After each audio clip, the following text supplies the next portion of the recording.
থেকে মাছগুলো কেটে নিই। চিংড়ি মাছ তো বেশি সময় রাখা যাবে না, আগে একে কেটে ধুয়ে নুন হলুদ মাখিয়ে দিয়ে তারপরে আধ ঘন্টা রাখবো, ঠিক আছে? তাহলে এই কাঁচা অবস্থায় রাখলে না চিংড়ি মাছগুলো নষ্ট হয়ে যাবে।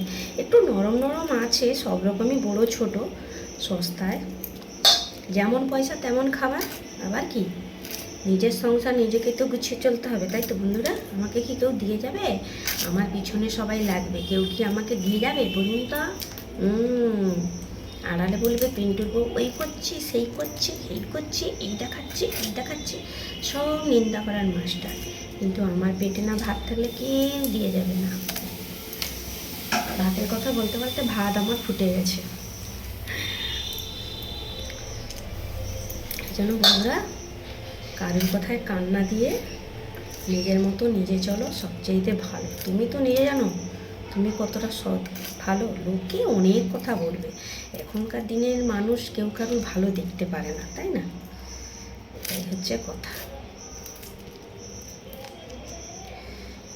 যাই হোক বন্ধুরা, এখন এই 500 গ্রাম চিংড়ি মাছটা কেটে নিই।